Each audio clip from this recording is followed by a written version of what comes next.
Assalamualaikum warahmatullahi wabarakatuh. Waalaikumsalam warahmatullahi wabarakatuh. Bismillahirrahmanirrahim. Alhamdulillahi rabbil alamin. Wal 'aqibatu lil muttaqin wala 'udwana illa 'alal zalimin. Wassalatu wassalamu ala asyrafil anbiya'i wal mursalin Sayyidina wa maulana Muhammadin wa ala alihi wa ashabihil mujahidin at-tahirin, amma ba'du.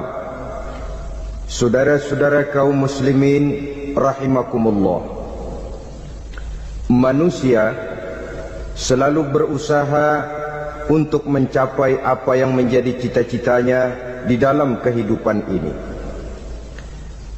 Segala daya dan dana, seluruh waktu dan tenaga, segenap kemampuan dan kekuatan dikerahkan untuk mencapai apa yang dicita-citakan. Ada orang yang di dalam berusaha mencapai cita-citanya tetap berpegang teguh kepada kaidah dan norma-norma yang harus dipatuhinya, baik itu norma-norma kehidupan bermasyarakat, berbangsa dan bernegara. Lebih-lebih lagi itu menyangkut norma-norma kehidupan beragama. Artinya, di dalam mencapai cita-citanya, dia tetap menghormati dan mentaati halal haram, mengenal hak dan batil, tahu mana yang boleh dan mana yang tidak boleh.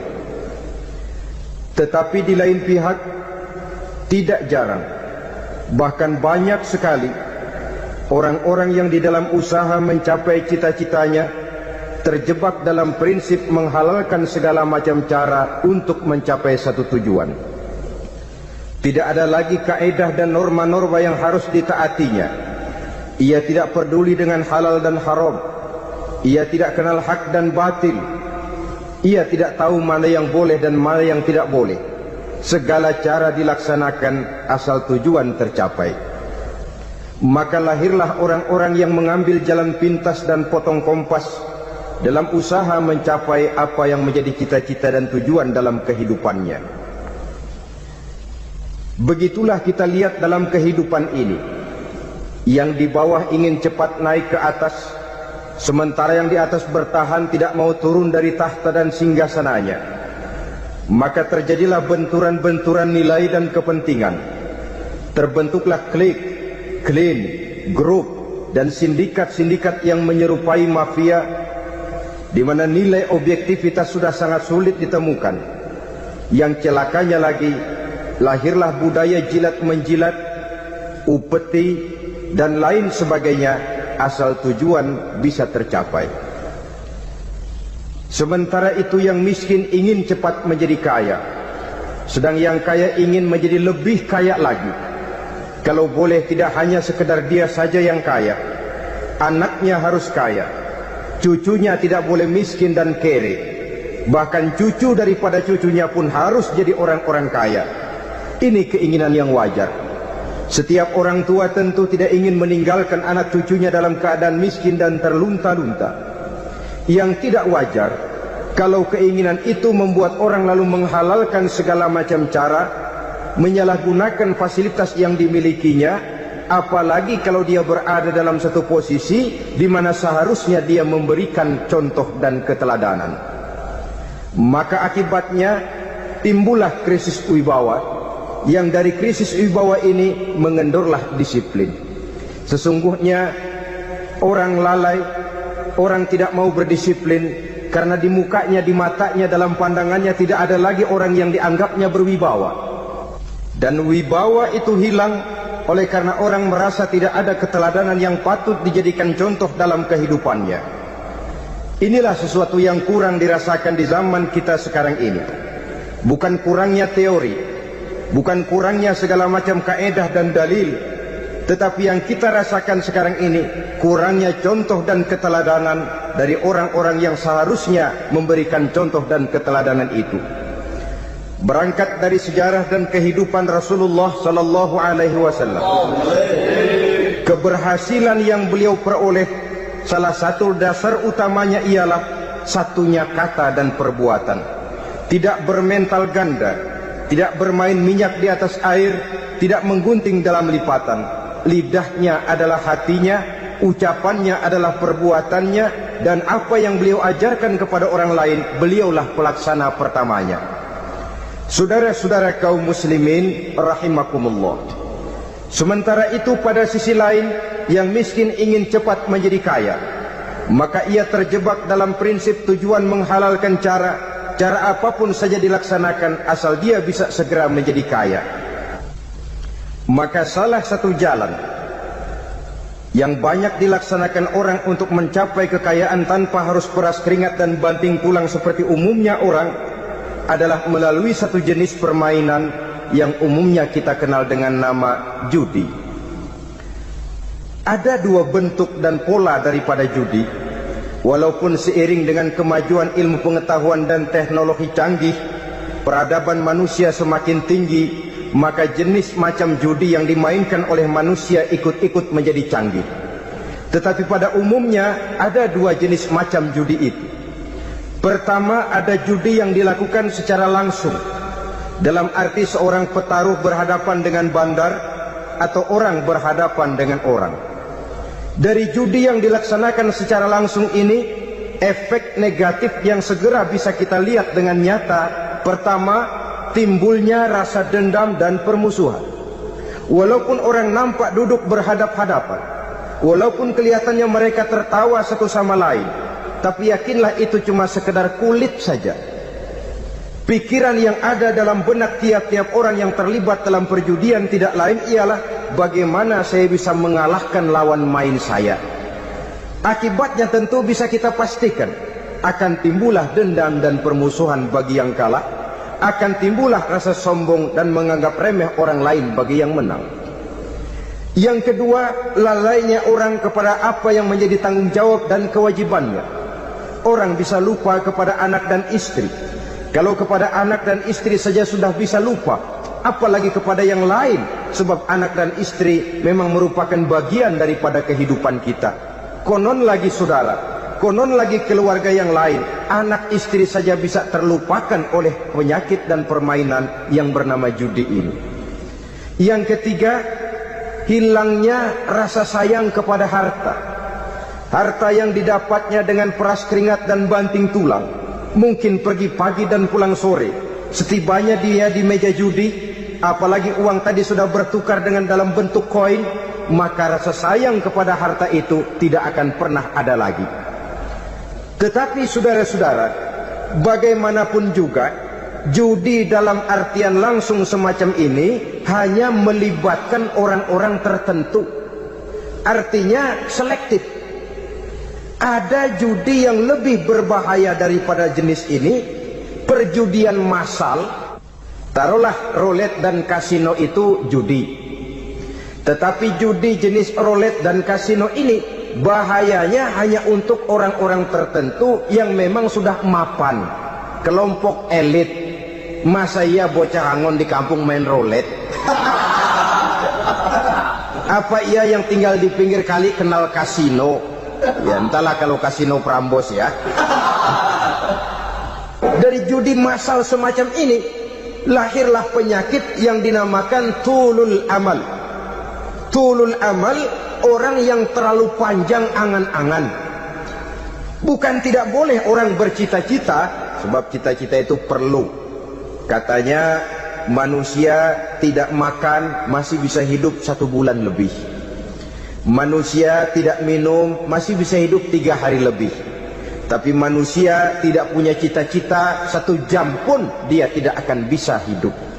Karena faktor yang membuat kita bergairah menghadapi kehidupan, faktor yang mendorong kita untuk tetap berusaha dan tegar menghadapi resiko, karena adanya cita-cita di dalam kehidupan kita. Tetapi cita-cita tanpa direalisir dengan usaha, cita-cita yang tidak berangkat dari kemampuan yang ada, pada akhirnya hanya akan merupakan cita-cita yang mengawang, tidak akan terwujud dalam kenyataan, dan akan membentuk manusia menjadi orang yang tulul amal, panjang angan-angan, terlalu muluk keinginan, tidak berangkat dari kemampuan dan kesanggupan yang ada pada dirinya sendiri. Maka penyakit inilah yang telah menghasilkan dan melahirkan penghayal-penghayal kelas berat, tukang-tukang lamun kelas tinggi yang hidup di angkasa luar. Dan sejarah belum pernah mencatat ada orang menjadi kaya karena judi, itu belum pernah. Saudara lihat saja orang kaya yang namanya Adnan Khashoggi, orang kaya yang namanya Henry Ford, orang kaya yang namanya Aristotle Onassis, orang kaya yang namanya David Rockefeller. Itu seluruhnya menjadi kaya bukan karena mereka terlibat dalam perjudian, tapi karena kerja keras, peras keringat, banting tulang. Dan itu dimulai sejak mereka masih remaja. Sehingga memang ada pepatah, ini baik sekali saya kira. Berpikirlah kamu di waktu pagi, bekerjalah kamu di waktu siang, makanlah di waktu sore, dan tidurlah di waktu malam. Berpikir di waktu pagi artinya belajar di kala muda. Bekerjalah di waktu siang artinya amalkan ilmu itu kalau sudah dewasa. Makanlah di waktu sore, hari tua nanti tinggal menikmati hasilnya. Tidurlah di waktu malam, maksudnya kalau mati, matilah dengan tenang. Logikanya berkaitan. Kalau pagi kita tidak mau berpikir, nanti siang kita tidak akan bisa bekerja. Kalau siang kita tidak mau bekerja, nanti sore makan apa? Kalau sore kita tidak makan, alamat malam tidak bisa tidur. Itu logika. Kalau di kala remaja dan muda kita hanya santai saja, maka hari dewasa kita akan menghadapi hidup ini dengan penuh kebingungan. Kalau hari dewasa penuh dengan kebingungan, alamat hari tua terlunta-lunta. Kalau hari tua terlunta-lunta, kita tidak akan bisa mati dengan tenang meninggalkan alam fana ini. Saudara-saudara kaum muslimin rahimakumullah. Sehingga ada pepatah mengatakan, many a great man start as a newspaper boy, katanya. Banyak orang besar yang mulai pekerjaannya dengan menjual koran. Artinya berangkat dari A.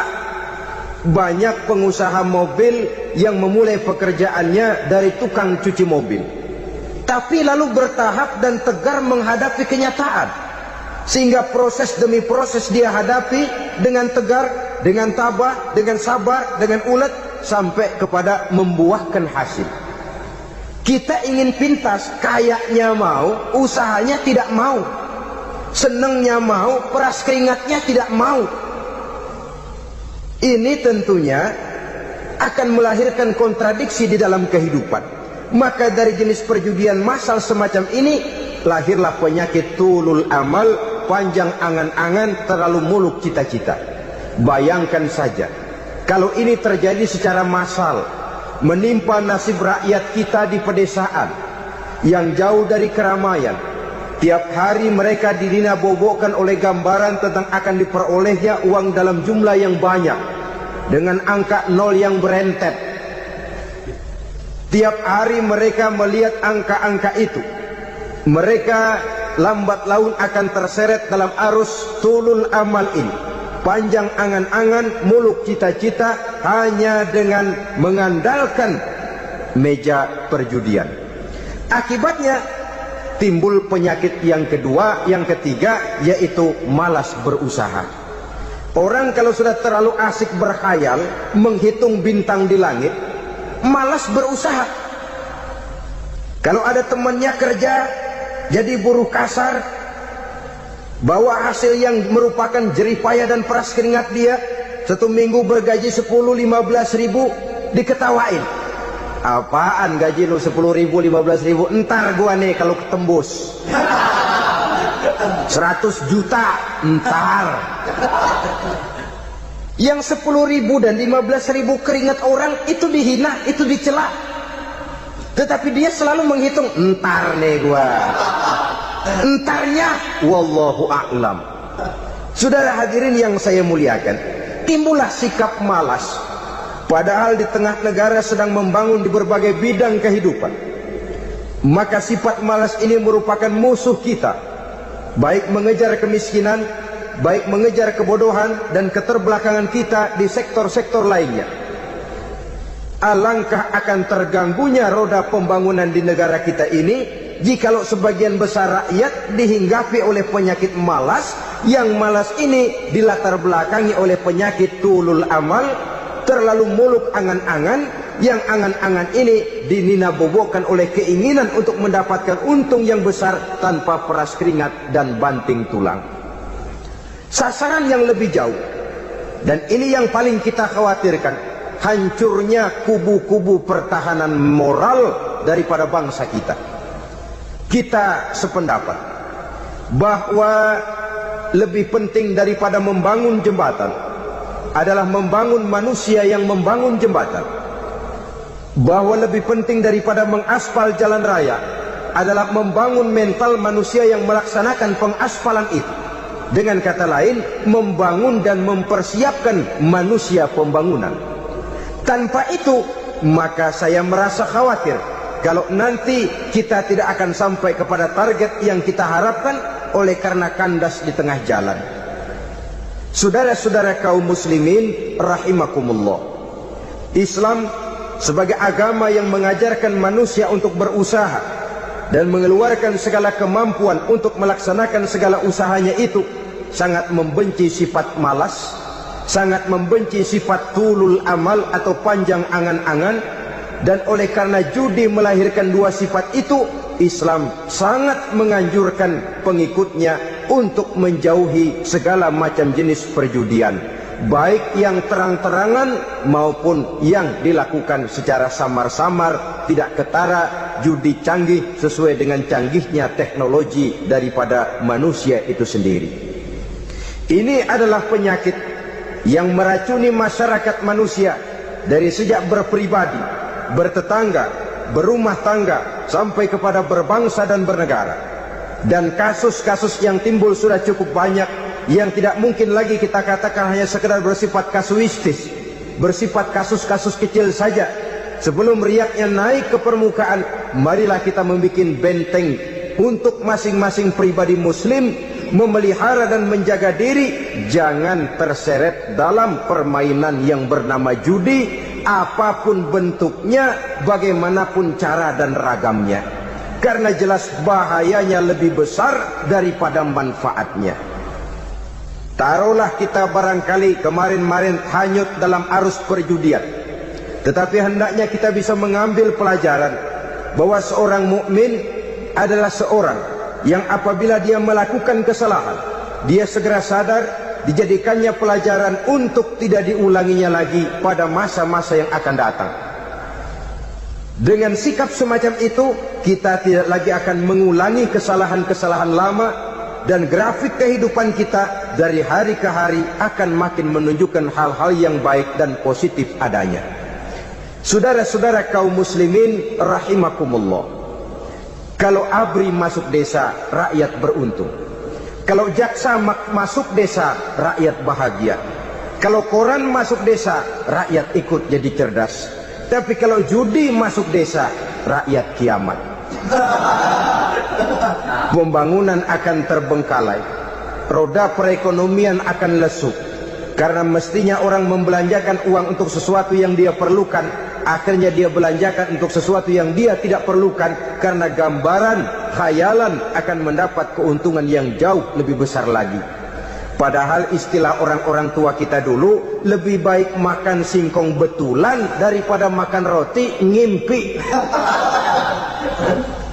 Artinya uang yang 1.000-2.000 rupiah itu lebih baik dibelikan beras, dimasak, makan bersama anak dan istri, terasa nikmat dan halalnya, ketimbang beli kertas lalu ngelamun, menghayal, menghitung yang bukan-bukan. Itu kertas dibolak madep ulon, dibolak madep mudik, diputar sana, diputar sini, akhirnya palanya ikut muter. Kira-kira apa yang cocok? Masih belum puas, kertas dilihat, orang gila ditanyain. Sudah tahu waras, orang gila yang ditanya. Masih belum puas, nanya orang gila, tidur di kuburan. Allahu Akbar. Padahal di rumahnya tempat tidurnya empuk, anget, nggak ada nyamuk, kuburan, tidur di kuburan. Dampak-dampak negatif yang semacam ini pada gilirannya mau atau tidak mau akan menyeberang kepada garis akidah, membahayakan dan mengancam nilai-nilai tauhid yang kita miliki. Sudah kertas dibolak-balik, tidak puas, orang gila ditanya. Orang gila ditanya belum maram, tidur di kuburan. Barangkali ada bisikan. Saudara hadirin yang saya muliakan, memang walaupun wahyu sudah berhenti, tapi Allah masih memberikan ilham kepada hamba-hambanya yang dikehendakinya. Tetapi ilham itu bentuknya positif. Kalau saudara pagi-pagi berniat, tahu-tahu datang pikiran nanti malam mau ngaji, itu namanya ilham. Kalau saudara sedang merenung, tahu-tahu datang pikiran, saya mau sedekah, itu namanya ilham, bentuknya positif. Tapi kalau ngelamun, tahu-tahu datang pikiran nomor sekian sekian sekian pasang, itu bukan ilham, itu belis. Saudara hadirin yang saya muliakan, tidak puas tidur di kuburan, cari yang lebih paten lagi, dukun ditanya. Nah, saya ingin menuduhkan persoalan. Apa tidak boleh orang ziarah kubur? Apa tidak boleh orang pergi ke dukun? Ini dalam kaitannya dengan judi, karena ini penyakit yang sudah merajalela, mewabah di kalangan masyarakat kita di lapisan yang bawah ini. Saudara hadirin yang saya muliakan, ziarah kubur bukan saja boleh, malah dianjurkan oleh Nabi. Tetapi ziarah kubur yang dianjurkan oleh Nabi itu dengan tujuan pertama, agar orang ingat kepada mati. Kafa bil mauti wa'izah, kata Nabi. Cukup dengan mengingat mati menjadi pelajaran bagi kamu semua. Maka etikanya diajarkan. Kalau saudara ziarah kubur, sampai di depan pintu kubur itu kan, Assalamualaikum ya ahlal kubur, wa inna insyaallahu bikum lahikun. Kami satu saat insya Allah pasti akan menyusul kamu. Kalau kamu sekarang berbaring di sini, satu saat kami akan berbaring di sini. Ziarah kubur mengingatkan orang kepada mati. Orang yang ingat kepada mati, gaya hidupnya lain dengan orang yang tidak ingat mati. Nah, orang kalau nggak ingat mati, gaya hidupnya nggak terkontrol. Kalau dia berkuasa, Fir'aun.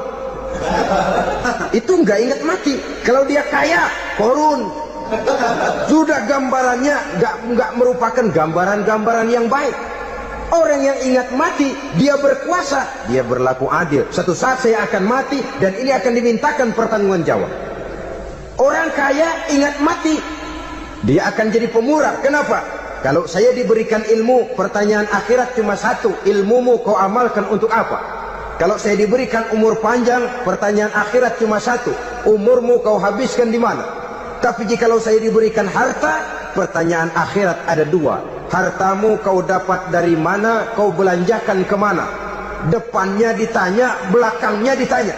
Dapat dari mana, dibelanjain kemana? Sebab dua-duanya berkaitan dengan kegiatan. Kadang-kadang dapatnya dari jalan yang baik, tapi keluarnya ke tempat yang tidak baik, itu pun tidak betul. Atau dapatnya dari yang tidak baik, tapi dibelanjakan untuk yang baik, itu pun tidak bisa diterima. Oleh karenanya, dengan mengingat mati, gaya hidup seseorang jadi terkontrol karenanya. Yang kedua, dianjurkan kita untuk berziarah kubur itu mendoakan orang-orang yang sudah meninggal. Mal mayyitu fi qabrihi illa kal gharikil mutaghawwis, kata Nabi. Orang yang sudah meninggal itu di alam barzakhnya adalah seperti orang yang tenggelam di lautan, menunggu doa dari keluarganya yang masih hidup.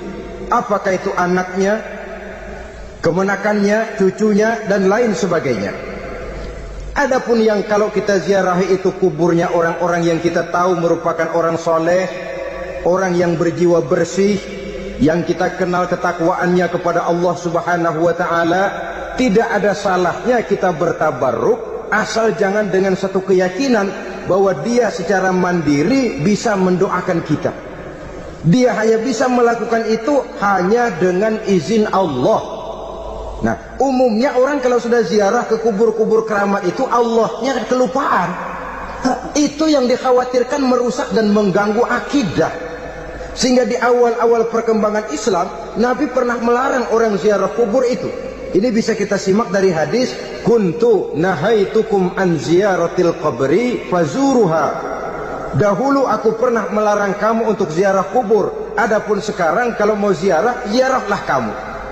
Kata-kata dulu aku pernah melarang kamu itu menggambarkan bahwa pada permulaan perkembangan Islam, nilai keimanan para sahabat masih rapuh, masih lemah, masih memerlukan pembinaan. Sehingga kalau mereka sering ke kubur, dikhawatirkan mereka minta kepada kubur. Nah, tetapi tatkala nilai keimanannya sudah mapan, sudah kuat, kata Rasul, fazuruha. Adapun sekarang kalau mau pergi berziarah, ziarahlah kamu. Saudara hadirin yang saya muliakan, jadi jangan melupakan Allah. Saya bisa saja berkata, kalau saya misalnya pakai cincin, lalu saya bilang, saya sejak pakai cincin ini, jangan anak gadis, nenek-nenek lihat saya lemes. Atau sejak pakai cincin ini, dagangan laris bener. Cincin itu yang menggelincirkan akidah. Untuk tidak tergelincir, orang harus tidak melupakan Allah. Dia bisa berkata, alhamdulillah, Allah memberikan keistimewaan kepada batu cincin saya. Batu cincinnya tidak apa-apa, Allah yang memberikan keistimewaan. Ini dalam bentuk yang langsung. Dalam bentuk yang tidak langsung kita bisa lihat, misalnya kalau petani ditanya, oh ini bisa panen besar ini rahasianya apa Pak? Oh, pupuk urea. Pupuk urea. Nah, Allah nomor 16. Seorang petani yang baik keimanannya, dia akan berkata, kami bisa panen besar karena izin Allah.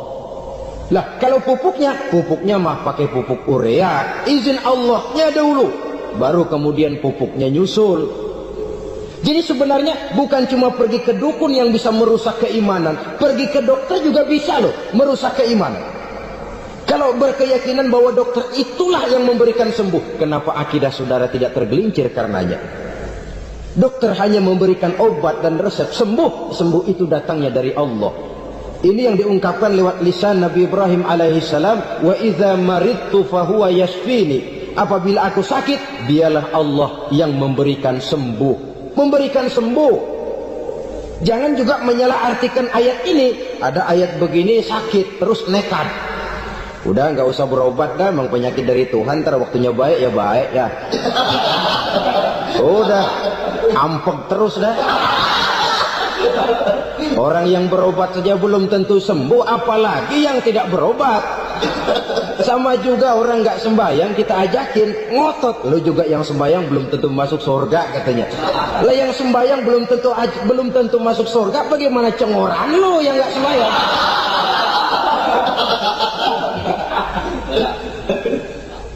Saudara hadirin yang saya muliakan, kaum muslimin yang berbahagia.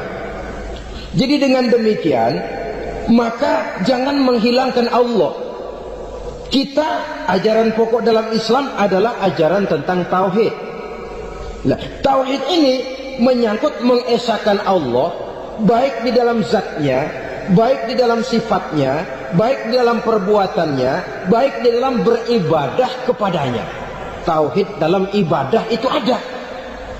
Tauhid dalam zat artinya zat Allah itu tidak tersusun, tidak terdiri dari bagian-bagian yang bisa dipecah-pecah. Ya seperti kita ini kan ada kepala, ada kaki, ada tangan. Allah tidak tersusun zatnya dari bagian-bagian. Esa zatnya tidak bisa dibagi-bagi. Esa sifatnya artinya Allah itu sifatnya tidak pernah berubah. Sejak dahulu sampai sekarang Allah itu cinta kepada orang beriman yang melakukan kebaikan. Dan Allah benci kepada orang kufur yang melakukan kejahatan. Mustahil satu saat Allah berubah orang kufur yang berbuat kejahatan didemenin, orang mukmin yang berbuat kebaikan dikeselin. Misalnya tahun 2000 Tuhan giliran jengkel sama orang mukmin. Itu mustahil, dia esa di dalam sifatnya. Lain dengan sifat kita manusia, sifat kita ini kan relatif. Ada saatnya kita senang, lain saat yang kita senang betul kita caci maki. Hari ini kita caci maki, besok kita puji. Lihat teman kaya, habis kita omongin. Boleh jadi dia kaya, kenapa? Dukunnya 36. Begitu kita habis caci maki begitu, dia datang ngasih duit sama kita. Cacian itu bisa berubah menjadi pujian. Lu ya emang bukan main dah. Sifat kita itu relatif, bisa terpengaruh oleh situasi dan kondisi. Saudara hadirin yang saya hormati, kaum muslimin yang berbahagia, Allah juga esa di dalam perbuatannya. Artinya di dalam menciptakan apapun yang akan diciptakan oleh Allah, di dalam melakukan apapun yang akan dilakukan oleh Allah, tidak terikat kepada faktor lain, tidak memerlukan bantuan lain. Dia adalah mutlak. Nah, kemudian kita mengesahkan Allah dalam zatnya, mengesahkan Allah dalam sifatnya, mengesahkan Allah dalam perbuatannya. Belum tentu berarti kita mengesahkan Allah dalam ibadahnya. Sebab banyak orang yang yakin betul Allah itu esa, teguh dengan pendiriannya. Tuhan lu siapa? Allah. Allah bagaimana? Esa. Bagaimana kalau dua? Kagak. Tiga? Enggak. Mantap. Soal tahlil paten. Tapi dalam ibadah kadang-kadang dia tidak mentauhidkan Allah.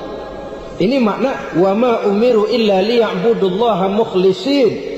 Kami tidak memerintahkan kepadamu kecuali untuk beribadah kepadaku, kata Allah, dengan ikhlas. Beribadah kepada Allah dengan ikhlas itu artinya apa? Beribadah hanya untuk Allah saja. Nah, kalau hanya untuk Allah saja, lalu kita minta berdoa di depan kuburan orang yang soleh, apa syirik? Tidak syirik. Kalau kita berkeyakinan bahwa orang tempat kita memanjatkan doa itu hanya bisa mendoakan kita dengan izin Allah. Dia sendiri tidak punya kekuasaan apa-apa. Tanpa izin Allah, dia tidak bisa berbuat apa-apa. Itu tidak menyebabkan orang menjadi syirik. Sama saja dengan kalau saya berkata tadi, alhamdulillah Allah telah memberikan keistimewaan kepada batu cincin saya. Apa salahnya Allah memberikan keistimewaan kepada benda-benda mati? Allah memberikan keistimewaan kepada Hajar Aswad, benda mati. Allah memberikan keistimewaan kepada Masjidil Haram, benda mati. Allah memberikan keistimewaan kepada Ka'bah, benda mati. Orang tawaf keliling Ka'bah, sembahyang di Masjidil Haram, sujud menghadap kepada Ka'bah, apakah jadi syirik? Tidak. Kita tidak menyembah Ka'bahnya, kita menyembah yang punya Ka'bah itu. Nah, di sini kita lihat bahwa fungsi Ka'bah hanya merupakan wasilah. Tapi kalau Allahnya kita hilangkan, jadilah kita penyembah batu. Hanya saja batu itu berbentuk 4 bernama Ka'bah. Sa'i, orang yang melaksanakan haji, lari-lari antara Safa dan Marwah, amalan apa itu? Seakan-akan kita menghormati bukit-bukit, gunung-gunung. Tapi bukan itu yang kita tuju dalam pelaksanaan sa'i itu. Yang kita tuju adalah ini perintah Allah. Allahnya yang diutamakan. Maka hal semacam ini tidak menyebabkan orang menjadi syirik dan tergelincir dari tauhid. Tapi kalau ziarah kubur dengan niat cari buntutan, cari nomor yang cocok, ini niatnya saja sudah salah. Nah, kalau berangkat dengan niat yang salah, sampai di sana saya yakin, seyakin-yakinnya amalannya pasti salah. Lah, kubur yang diziarahin bukan kubur orang soleh. Ya mana ada orang soleh ngasih kode buntut. Ada juga orang salah, bukan orang soleh itu. Kadang-kadang dia nggak tahu kuburan siapa, nongkrong aja di situ. Memang sulit, saudara-saudara. Mental ya, namanya mental. Kalau memang mental sudah mental judi, apa saja bisa dijudiin. Jadi orang nggak perlu sebenarnya pemerintah terlalu gini, nggak usah. Kembali saja kepada mental. Kalau mental memang sudah mental judi, apaan aja bisa dijudiin. Pulang tengah malam nabrak babi, babi yang keluar nih.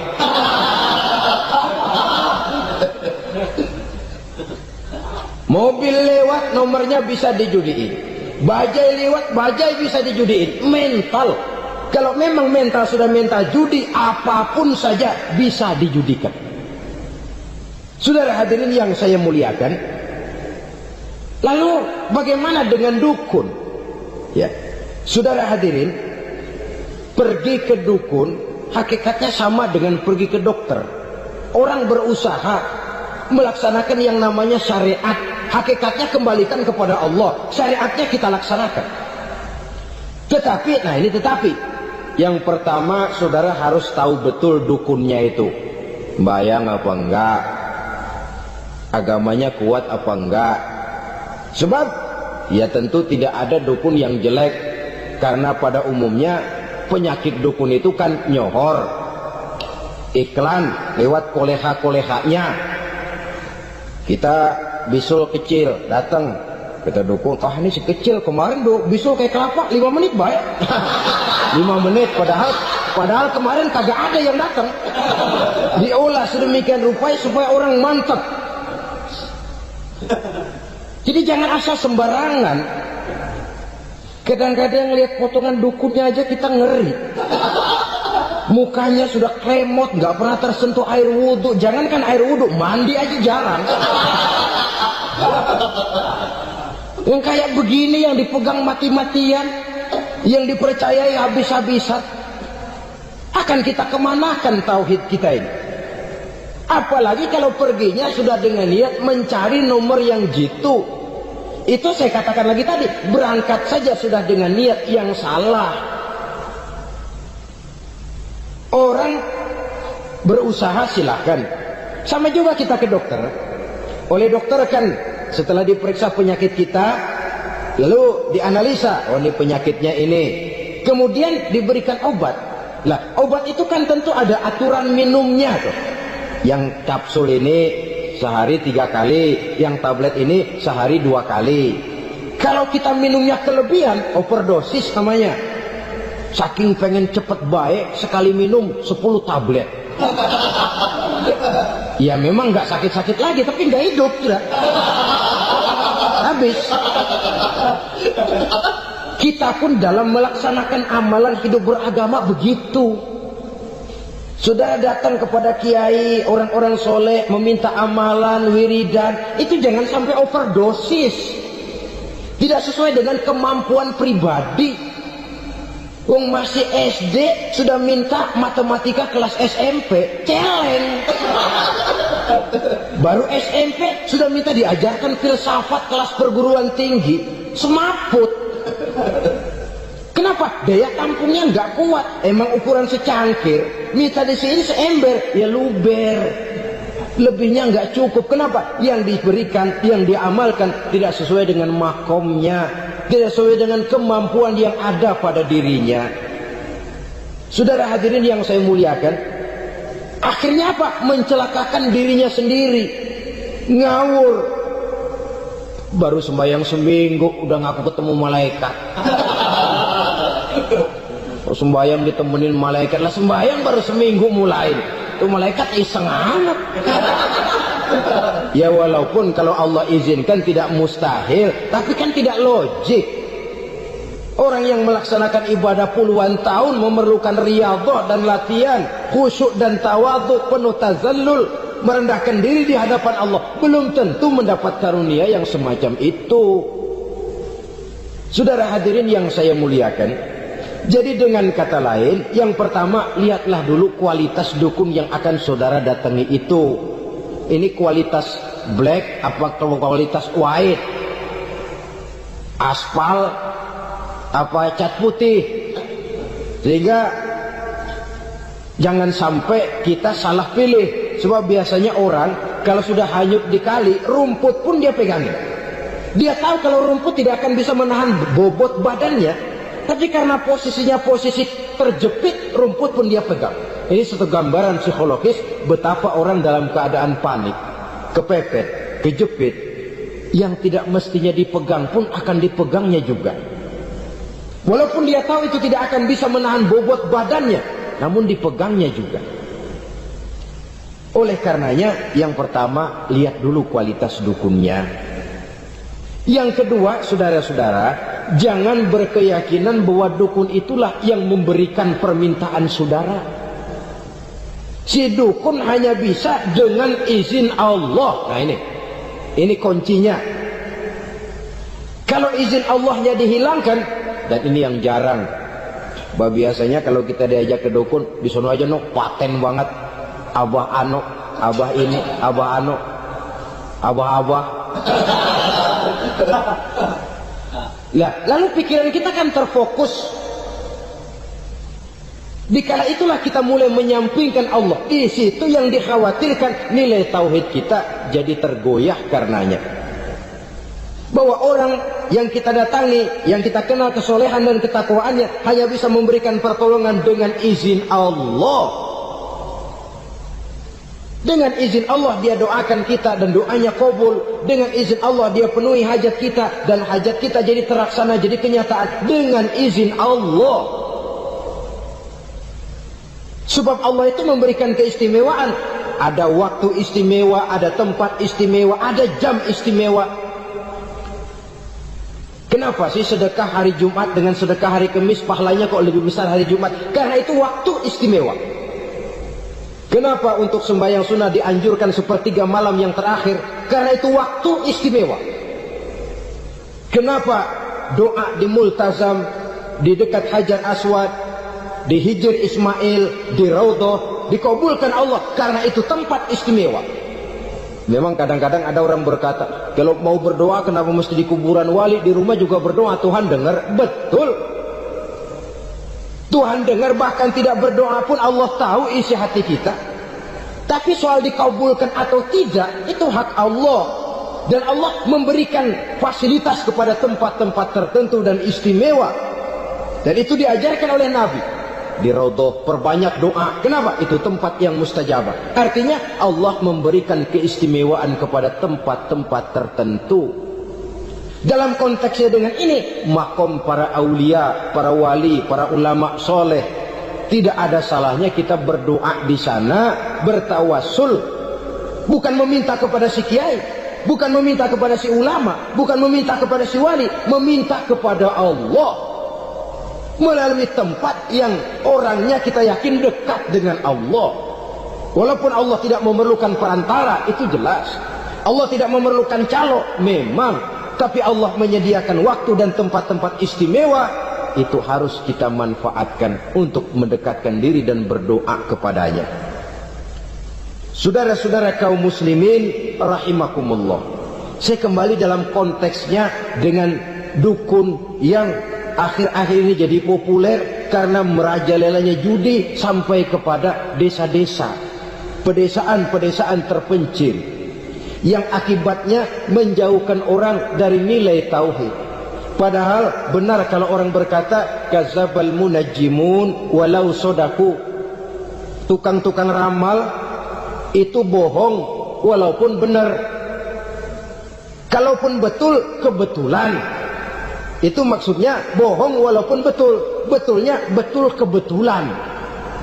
Maka para remaja itu biasanya gemar kepada membaca bintang Anda minggu ini, kan begitu toh? Nah, apa Aries, apa Virgo, apa Leo dan sebagainya, dan itu memang menarik untuk dibaca. Rezeki sebelah kulon,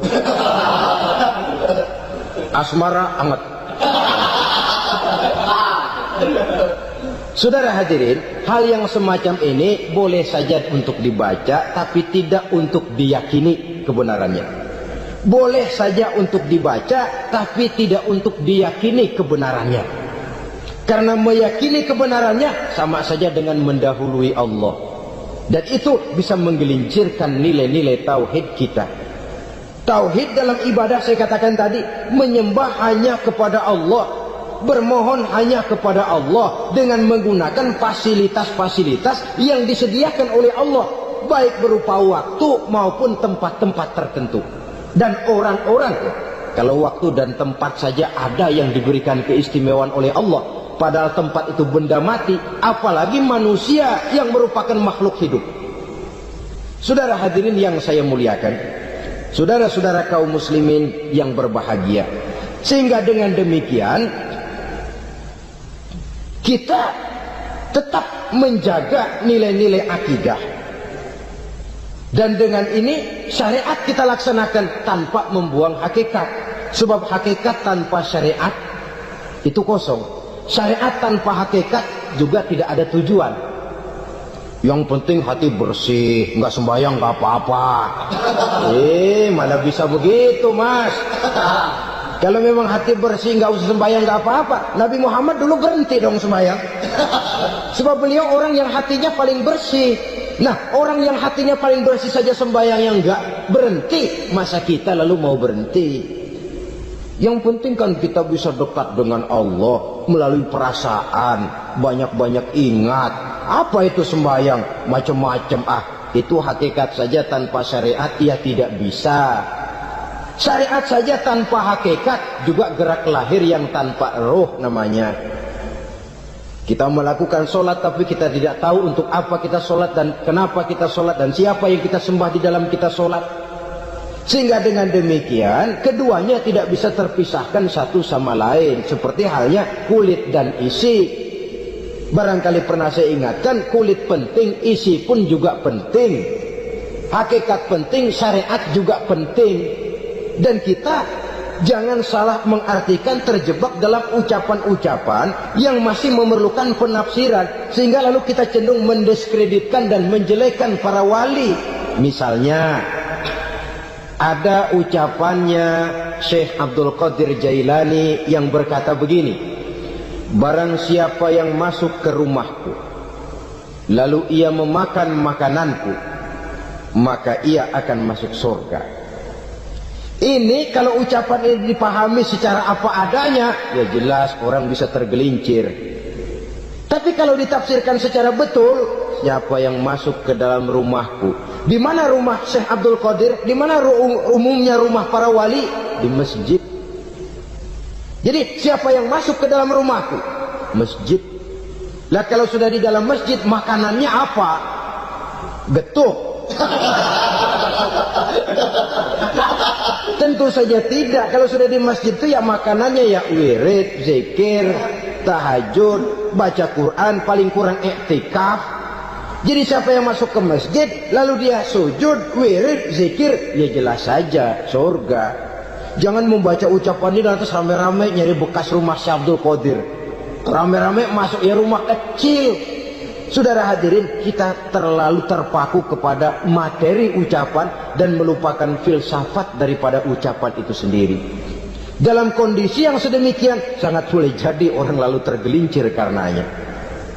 Oleh karena itulah saudara-saudara, saya kembali kepada satu prinsip, bahwa sebenarnya dengan tidak perlu menyalahkan pihak-pihak lain, mari kita kembali kepada sikap mental kita sebagai muslim.